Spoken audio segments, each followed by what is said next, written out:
Well, hi, thanks for joining me. And thanks for spending some time to talk about the collage you did for Subspace's project. Yeah, thanks for having me. This was a really fun project in general. I was very excited to take part in it. I wonder if you could introduce yourself before we get into it. Yeah, my name is Penelope. I am living in Tucson for the moment, although I will be moving to LA later this summer. But I'm a landscape architect. I went to school at the U of A to get my master's, and I've always had a penchant for just doing art things with my hands. So this collage project really called out to me, or I responded very well to the call. Yeah. I was just looking at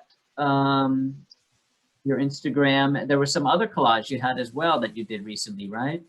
Yeah, it was inspired by, well, it was made with the same materials that Subspace provided. One reason that the call for participation was particularly attractive was I always am on the lookout for more kind of like outside source materials, so to speak.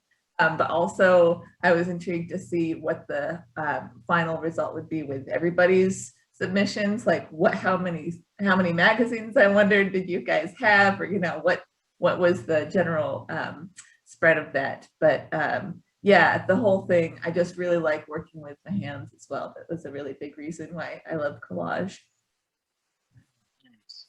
And did you hear of the project through social media or some other way? I'm sorry, could you repeat that?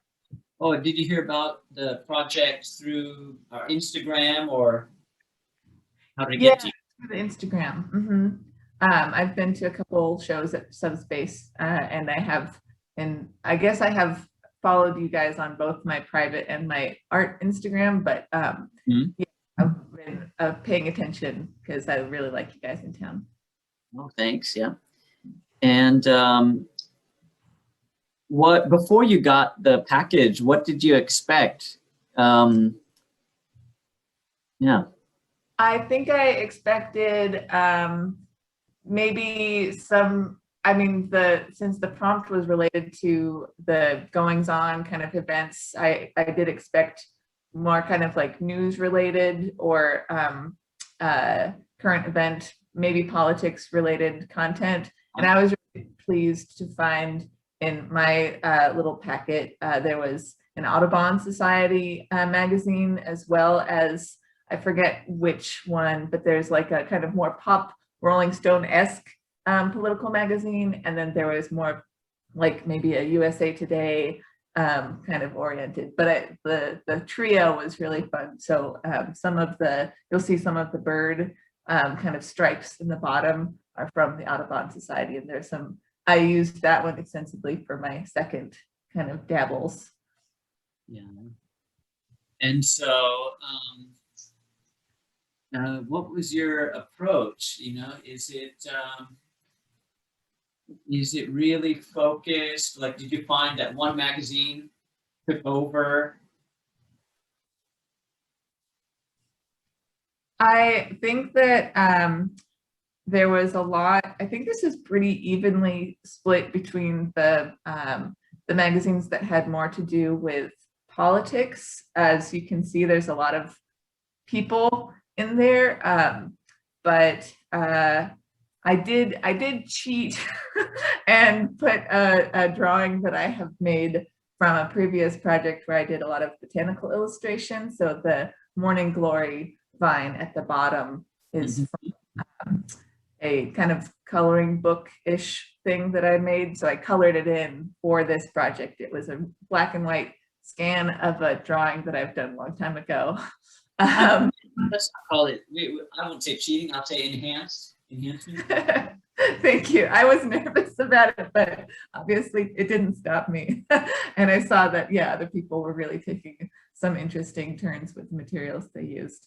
But yeah, there's lots of, I felt, I guess, more pulled to the pictures that had some kind of people presence in it, because they the prompt was cutting up 2020, and my experience in 2020 has been living in it as an American, and it's been really hard. It's very hard to ignore the fact that the country is so predicated on multiple kinds of extraction and exploitation of land and people, and so there was really a lot of that's where my mind was at. So things that recalled that for me were the things that I cut out first. So this long list of in honor of, in memory of, interestingly, that actually comes from the back of the Audubon Society magazine. It was originally a list of donations or donations in memory of people, but with the names cut off, it kind of reminded me more of the constantly growing list of people who have died at the hands of police brutality and kind of imperialism in general. And it spoke to me in a different way, especially accompanied by this portrait of an older, I don't know what era it is from, but an older Black family, and this quote right above where you're zooming in about the path to the American dream being access restricted. And there was just, it just kind of came together without me really trying too hard. But it really is interesting how that in honor of and memory of changes once you took it out of that original context, which was just about donations to this nature organization. And the burrs in the background of that cactus to the left also speaks to a lot of different things. I love botany and plants, but there's also all these, living in Tucson, it's impossible to ignore the ICE detention facilities and this border dynamic that is really toxic and deadly for many people. And so that's what, in conjunction with like the fence in the background behind, kind of encirculating the family, it just really felt like there's a lot of thorns and chains in our country, like that are still, like the reverberations, even though the chains look different, they are still kind of very much present. Striking, these chains.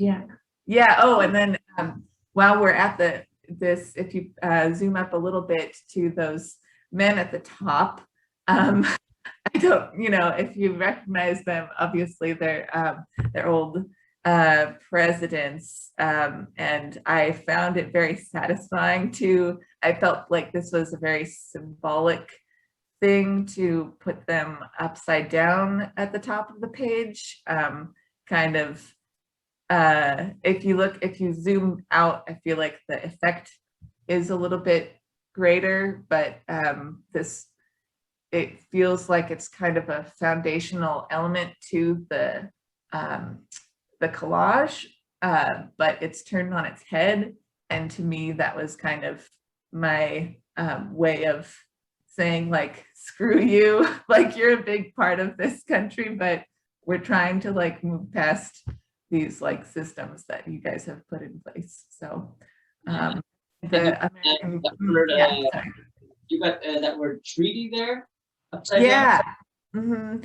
So that's also on the gun with the $sign and on the trail of Lewis and Clark, and you'll see unintended consequences at the very bottom with that story vine, and that is really speaking to the treaties that have been broken and are still being broken and unacknowledged, like the Fort Laramie, the 1868 treaty that the Sioux Nation, Seti-Sakowin, are still, that's what Standing Rock has been all about with the Black Hills.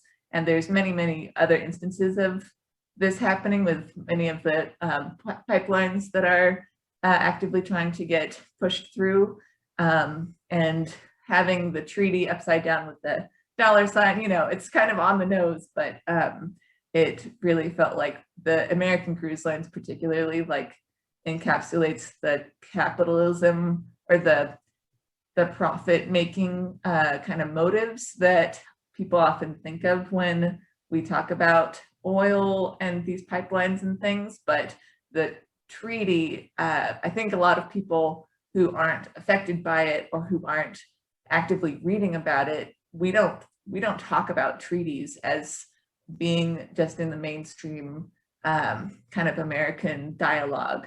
And that's something I'm trying to fix with my personal behaviors.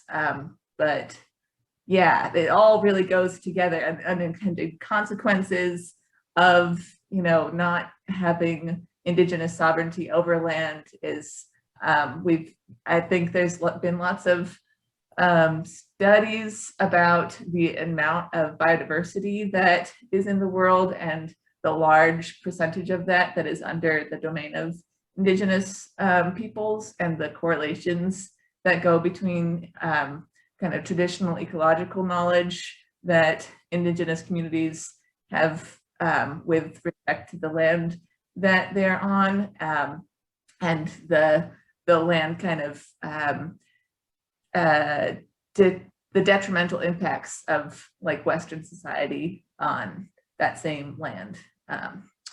And you know, it's all a real pretty picture. And then finally, the bottom right. So this kind of section had to do with the border. Obviously, it says border cruelties. The picture, I don't know, are you able to make that out? Is that any? This one here. Yeah, is there, can you tell what that is?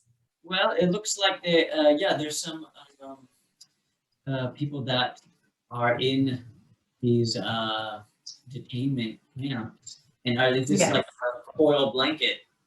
Mm-hmm. Yeah, exactly. Yeah, that's just a screenshot or a shot from one of the security cameras at some ICE detention center. I forget which one, but I felt like that, I don't know, something about the woman's body and the eyes, and there's like this surveillance state.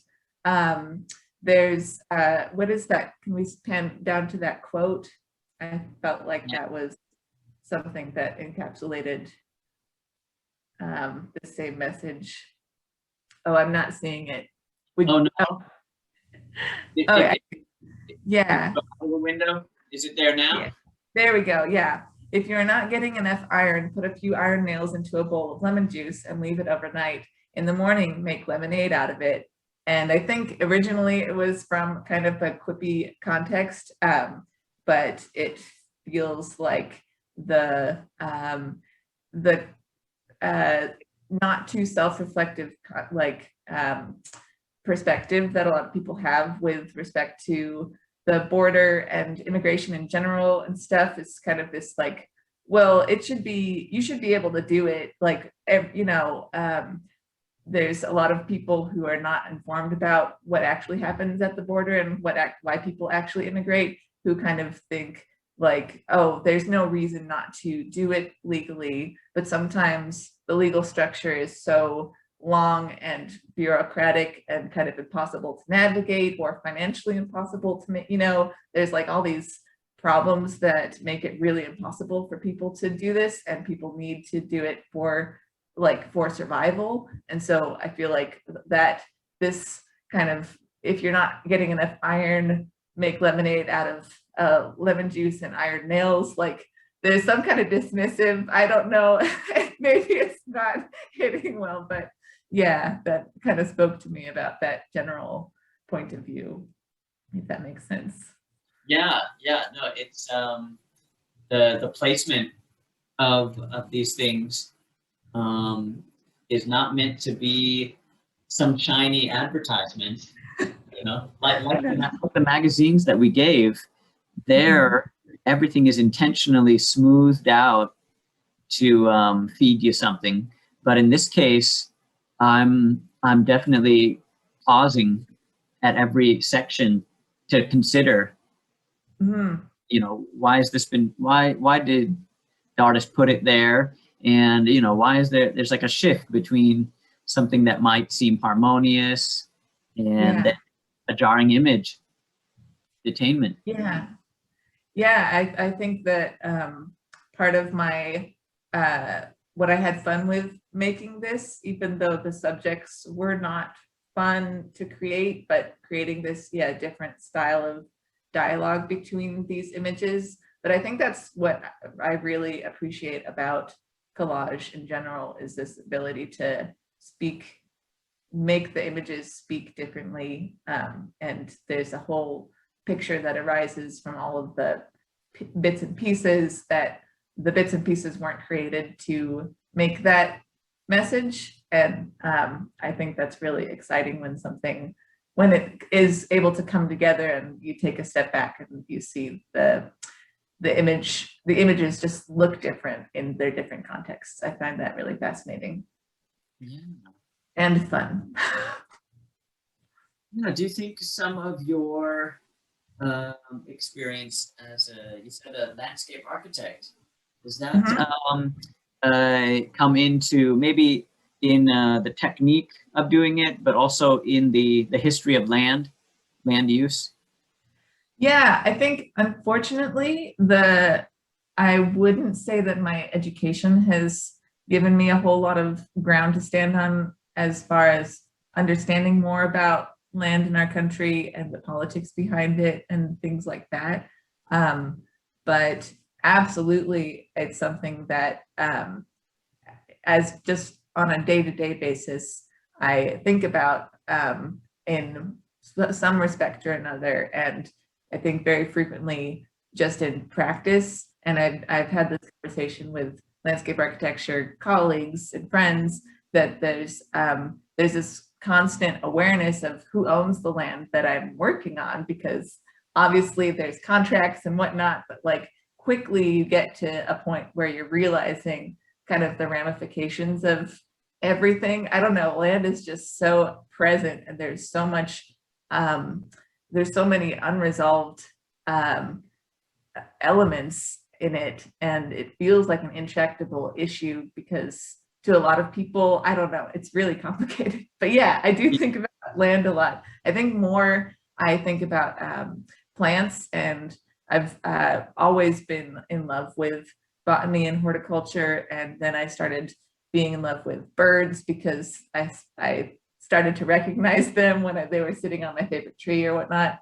Um, so I think the landscape architecture on a much more like conscious level has made me just always aware of plants in my surroundings, and also it's pretty hard for me not to be able not to talk about plants when I'm on a walk or sitting in the backyard or anywhere where there's a plant around. But yeah, um, I've been collaging for a long time though, before I even knew that I wanted to be a landscape architect. So I think maybe the collaging has informed my just general creative process instead of the other way around, maybe. Oh, nice. And are there other creative things that are upcoming for you? Well, I have been really enthusiastic about embroidery since the quarantine started. I graduated from a master's program in the spring of last year, which was a really horrible time to graduate because all of the future possibilities had just dried up. And so I was fresh out of school and fresh out of no job prospects for a few months. And you know, it's hot in Tucson, there's a lot of indoor time. So I really got, I learned a lot about embroidery, and I started, that was a really good thing for my mental health, was to do something like more than collage. It's like very intensive with your hands. And I found that very beneficial. But still checking on that, I made a series of patches that I sold for donations in the beginning of the year to go towards Black liberation organizations. and Black Lives Matter in Tucson. And I would like to do this again. I have a more of a job now, which is good, but also makes it so there's a little less time to devote to these things. But I'm working on a commission. So I'm still kind of in the middle of that. But I think my main artistic exploit just in general is a lot of more miniature, like inch and maybe 2-inch big patches of multiple kinds. I'm really excited about that format. Yeah, and I think you have them on your art page, right? Mm-hmm. Yeah. Yeah, I do. At least the ones that are completed and stuff. I really need to show more of my process because it excites me and I think it's fun to share. But yeah, you can see some of it on my art page. I just met with the person that originated the Subspace collage project, Ellery, and Ellery and I are now getting ready for the next round of it. I wonder what was the best thing about the way we did it. We got some feedback on the whole. We sent a package with the postage already ready for you. Like, was that a big plus in that it didn't hinder you from getting the project done and sending it back? Yeah, well, I was able to drop it off in person, so I elected to do that option. But I think that was just I really appreciated the just general format of the call for participation and the delivery of these materials. It felt like, I know we were in a kind of quarantine, mildly lockdown state, or COVID conscious at least, or whatever, but I think just in the future, that just felt like a really exciting way for me as a person who's not typically in like art gallery circuit, or like I'm not in an art collective. I think it made it really accessible to be able to do this just with like, yeah, I really appreciated the way you did that.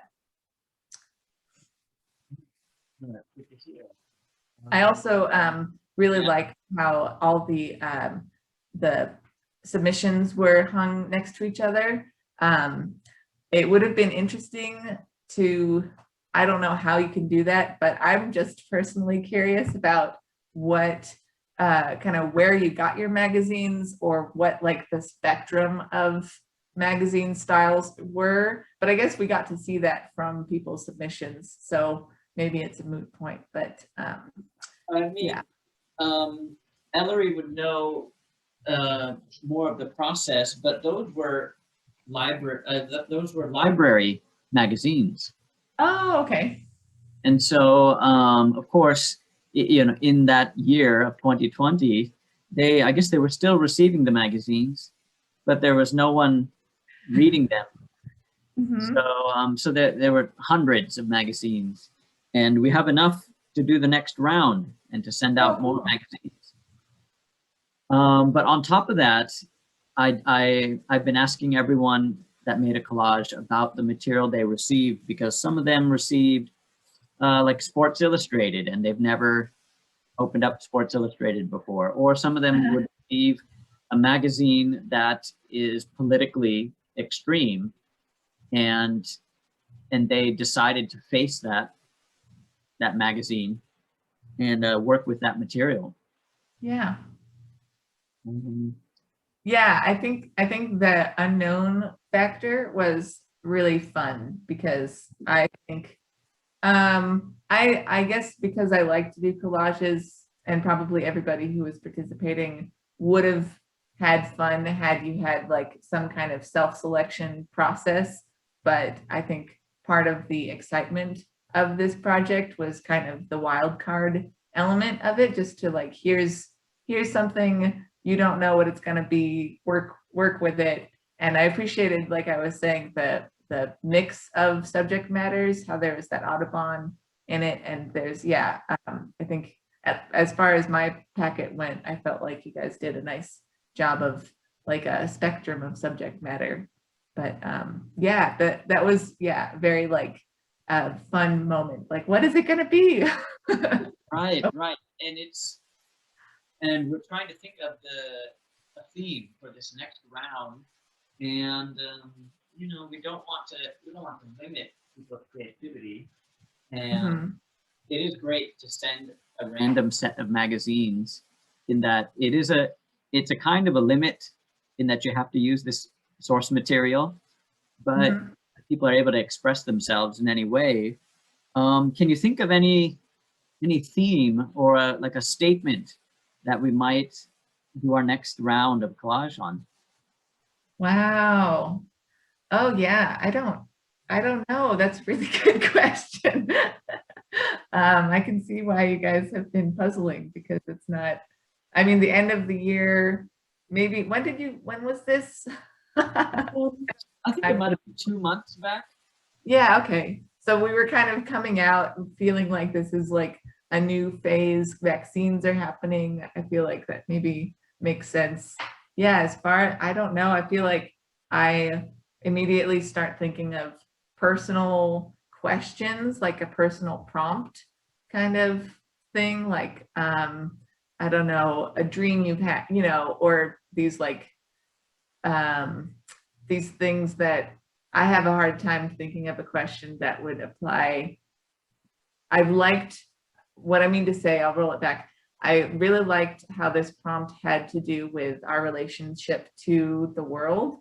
Um, and I think the prompt, it would be fun if there was another version of that prompt that had to do with asking a person, asking this personal question that had to do with like the world around us. I think that made sifting through the magazines a little bit more interesting, instead of just like, what does this mean to me? What does this mean to me versus like vis-a-vis my surroundings, and if that makes sense. But Yeah, another, I don't really have any great ideas off of that. I mean, we're thinking to put the call out, or start advertising maybe in the next week. So we're gonna have to decide quick. But I've got some ideas, you know, and it's good to hear, you know, in the way you described it. Yeah, having individuals address the world around them is Yeah. um, another limitation, in a sense, because you know, I might resort to my usual material and my usual themes and my usual topics, but with material that's outside of that, and yeah, and with the theme that wants me to reflect on the world, yeah, it might be less individualistic, might be a little more globally minded. Yeah. Yeah. Maybe it could have something to do with like kind of stepping back out into the world, or I don't know. There's something to me that is feeling, even though it was just the first day of summer, it feels kind of like there's a springtime vibe happening, with just like people Yeah, like congregate in more ways than has been the case. And there's, yeah, this opening up. Um, but I wouldn't be upset if it didn't have to do with that, because I also feel like we talk a lot about that as far as like in my circles, that everybody is just on everybody's mind. So I wouldn't mind having some kind of distraction from that, you know? But yeah, I think this relationship to the external world is something that would be cool to see in that prompt. and an artist a few days back that I talked with mentioned the future, and that the future is still uncertain. I mean, the future is always uncertain, but Mhm.